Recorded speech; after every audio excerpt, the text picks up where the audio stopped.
Thiago Alcantara. We've got a song about how we're in love with Jurgen Klopp, and I am. But I am in love, lust.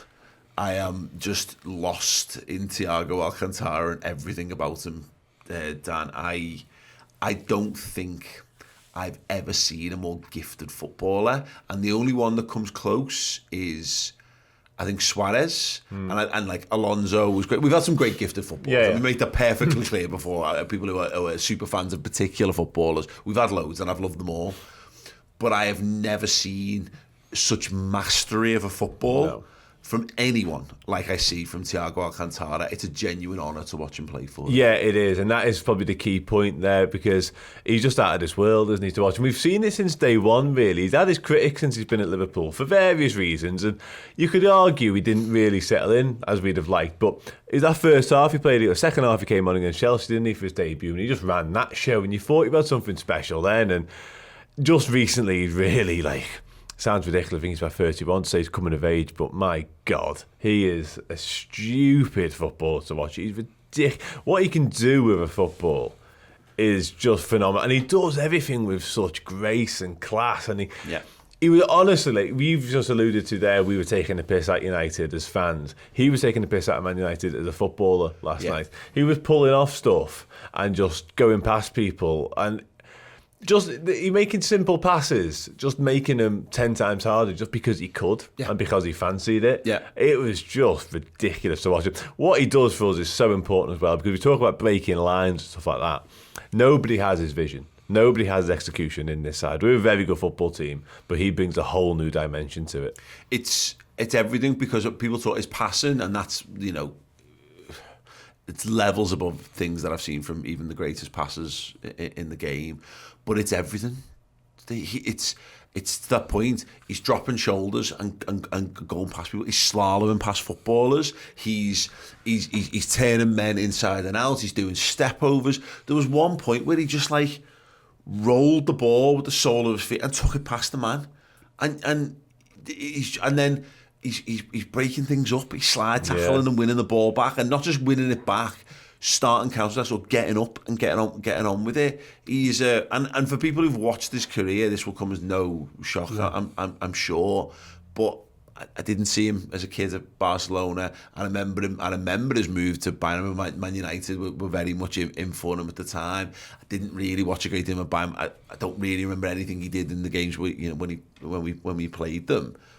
So it was a bit of a revelation to me, and I've enjoyed every step of the way when I've watched him play. To be even when he struggled a bit in DM for us last season when we were bereft of footballers. But right now, this last couple of weeks, he's been perfection. He has, and I think the greatest compliment you can pay that guy is that what we're seeing is he's an amalgamation of Iniesta and Xavi. He's got the Iniesta rollout that you talked about, rolling over the ball and beating people. And Xavi was an orchestrator of kept the ball for fun, didn't he? So he's learnt well from two of the game's greats. Yeah. And he's got his own style as well. He's a bit more physical than both of those guys, to be fair. He likes a challenge. Yeah. And not always a clean one, but he likes a challenge. But right now, in terms of controlling a football match, there's not a better player in the world right now in terms of giving him the ball. And it's this thing, and I've spoken about this loads of times, he gives the ball to players when they want it and when they can use it. Some of the midfielders, even some of the midfielders we've got in the squad now, will give a ball to somebody when they don't want it and they can't use it. Yeah. He seems to pick, he has the odd aberration every game, he does one and you think, wow, where did that come from? Yeah. The crossfield ball against City, for instance, was dreadful, but we're not talking about that. Well, but we talk about this in so much as this is the problem, and I equated this last week where it's on a circle of rubbish and the best thing you've ever seen in your entire life at a fine line, and they are, you've got to get from one to the other, you've got to go all the way around the circle, but to go from being brilliant to being dreadful is a very, very, very fine step. All you've got to do is got to come slightly off the wrong part of your foot and you're playing one of their players in instead of playing one of your players clean. Much has been made about the fact that he doesn't have great numbers in terms of assists throughout his career, and he doesn't. Because at Bayern Munich, he was a deep-lying Neither did midfielder. Xavi. It didn't need to. He picked the ball up in a position and then he gave it to Muller, who then set off Lewandowski and score a goal. We're seeing him giving the ball to Mane, we're seeing him giving the ball to Salah, and then they're playing other people in and they're scoring. So it's an assist of an assist, and you can't play that down. Yeah. He's giving balls to people where they're really hurting the opposition. Carragher referenced it last night. It was like he's playing in his back garden. For me, it was like, you know, when you're at school and like there's always one kid who's miles better than everyone else. He was that kid, wasn't he? And we've already spoke about Liverpool being streets ahead of United, and we were, but it was kind of all encapsulated in Thiago's performance, because he looked at that United midfield and thought, I am so much better than all of you, and I'm about to prove it. Yeah. He's just phenomenal. And he's a bit of a maverick, and you're right in terms of that fine line, because like people say about genius and madness, it's a similar thing, because not just his execution of passes that can sometimes go awry, it's his decision making. Yeah. He's that good, and I think he's that many levels above most people in the Premier League. He tries things that most people wouldn't dare. So sometimes he goes over the edge and it looks a little bit dodgy, but would you rather have him? 100%.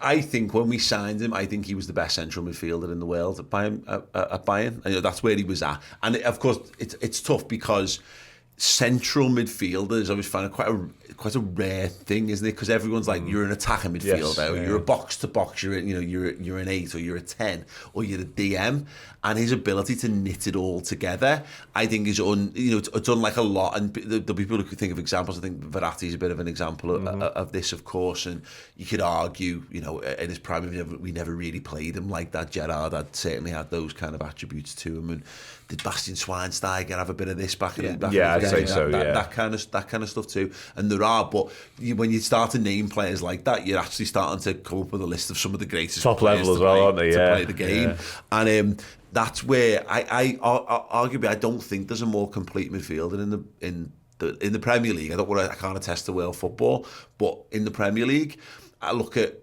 he does things that Kevin De Bruyne can do. We don't ask him to play as advanced. So he doesn't, he's not going to get the goals or the assist numbers that he's going to get, but he's got as good a range of passing as De Bruyne, as good a range of passing as Trent Alexander-Arnold. So he's got that in his locker. He's tough. He's tough tackling. For a little fella, he's brilliant in the air as well, and not just in a way that he gets his head to it. Because Harry Maguire would be brilliant in the air if that was a thing. It's the cultured way with which he uses his head. He's going to get up. And he's going to challenge for it as well in a big way. And if he gets it, that ball is going to someone like a pass. Yeah. Just like a pass. And you see these flair players sometimes, and in particular like the headed things, and it's a different player, different position, of course, but like use Daniel Sturridge as an example. When we sent the ball up to Daniel Sturridge aerially, you knew it wasn't going to happen because he wants the ball on the ground. He's a technician. And a brilliant one at that. But his willingness to fight for the cause as well. I can't pigeonhole him because he shouldn't be able to do that. He should be a luxury player. Yes. And he's not. He's an absolutely integral link man to everything brilliant. He is. And I think going back to your point about world football, if there was a player in world football that was doing what Thiago was doing, we'd know his name. Because we can't name one, I suspect there isn't one right now in terms of current form. Yeah, the Maverick point is really good. Yes, he plays in a sort of defensive midfield position for Liverpool at times. Such as his football intelligence, I don't think he's got specific instructions. I think he's got instructions to go and influence the play in however he sees fit. Sometimes you just got to let them go out and do their thing, haven't you? And he's a player very much like that. So, I don't know. It's lovely to watch. And another one who's coming into absolutely the peak of his powers at totally the right time of the season. Yeah. Yes. He's just, and it shouldn't be unpicked because there's a year ago, just over a year ago now, people were still having those is he a bit of a flop? Does he suit Liverpool style? And for me, it always fell into the same category as all of those criticisms. People got bored of saying Liverpool have got loads of injuries. So like pundits who don't really care, and I've also got a little bit of, it's quite funny to just poke a stick at Liverpool, and God knows we've done that in the reverse. And then a couple of ex-players, I think, who maybe don't have enough people around them to say, that's a stupid opinion, because they just go, oh, you play footy, you're a legend, everything you say about football must be gold. I'm talking about Deep Maraman, by the way. And Rio Ferdinand does this, by the way, for Man United and such. You just a couple of players who they come out with wild shouts. Yeah. People were judging Thiago Alcantara, who'd come in, started the season. We'd already started the season. He played late because he played in the Champions League finals. We got no pre-season whatsoever. He basically rolled into it. He got COVID, got injured, was out, got injured in the derby, so missed that where we really needed him to start bedding in. He missed that. He comes back in, and he comes back into a team that's got no centre halves, and therefore has no defensive midfielders because they're playing centre half, and is asked to anchor Liverpool's midfield. And I understand why, because he's tigerish. I understand why you would go with that. Yeah. But he is ill suited to what we needed, and we needed a screen at that point. So he was being tarred with this brush of, well, he's being crap, and it's like, because he's on the pitch and he's not playing brilliantly. Yeah, but he's literally holding Liverpool's entire midfield and attack together, and he looks a little bit a yard off it as a result, because he's not had the pre-season, he's getting up to the speed of a brand new league and all this kind of stuff. But when Liverpool hit their form, and Liverpool level form, we finally pulled out of the nosedive last season, it's with him in the team. And we don't lose with him in the team. We put him next to Fabinho, and we are unbeatable. And we've just, after a bit of a couple of misstarts again, injuries and a couple of things, it feels like we've got that now, and it's frightening. Yeah. It's frightening how good a footballer he is. 2 goals and 3 assists this season, 30 appearances. If we can keep him fit, Dan, just for the rest of this season, we'll worry about what happens after that. But I just don't see how anyone can stop us with someone as good as him in the team. No, I agree. And it's not just his quality. It's something I was thinking about as we were chatting there. It's not just his quality, which we've all spoken glowingly of, and rightfully so. It's also his big game experience. It's something I've referenced here in the past, because, like I say, he's come from Barcelona, Bayern Munich. That's a decent CV for a kickoff. And not only that, he has performed on the very biggest stages. He was man of the match in Champions League final for Bayern Munich. So we're getting to those sort of, importance of games now. And he's been there, done it, and got multiple T-shirts from those sort of games. So we're not looking at someone who's going to... We've seen what he was like in the Carabao Cup final, by the way, when he couldn't play, so he was gutted, wasn't he? But he's not someone who's going to hide or shirk or not turn up for these big games. If anything, he's going to go the other way. Yeah. And he's going to excel. And he's going to be even better. So I think he's so pivotal. We always talk about who's the most important Liverpool player, X, Y, Z. Doesn't really matter. What does matter is they're all out there at the minute. And I think Thiago is going to be crucial if we are going to do that quadruple that we keep referencing. Well, fingers crossed, because, he's certainly on a player of his calibre befits a football club at that sort of level, and vice versa, really. 20 million, by the way. On catalogue instalments as well. Scary. 52 weeks, £3.86. Yeah, still paying him off by the drip. Yeah, we bought him at Bright House. Yeah. We've got him on Klarna. Absolutely unreal. Unreal football talent. Let me know your thoughts on Thiago. Just how good is he? Where do you rate him in world football amongst the current Liverpool squad? Liverpool of all. That'll be on some explicit websites. That performance last night soon, won't it? He's filth. But he does that. He has those moments like Suarez did, where I did it the weekend for the FA Cup semi-final, and I didn't realise I'd done it until I watched some of the clips back, and I just said, "That's ridiculous out loud." Yeah. It was just an automatic response, and it was that one where he's under pressure with 2 men, and he takes a touch and he flicks it around the outside, and he's immediately on his bike to get that return, and then he's clipping the ball into Mane. Just an absolute genius, a genius of football, and he plays for Liverpool. Amazing. There you go. Yeah, Thiago, phenomenal football, and he plays for Liverpool. If you want to see more content like that, then check out the final word show from Liverpool for Man United 0. We do a 60-minute final word show after every single Liverpool game in video and in podcast form, exclusively on Redmen Plus. Head to redmenplus.com to get more Liverpool content, pre-match, post-match analysis, tactics, stats. documentaries, features and interviews with Liverpool legends past and present, and it's all about the best football club on the planet. Perfect time to join up. See you there.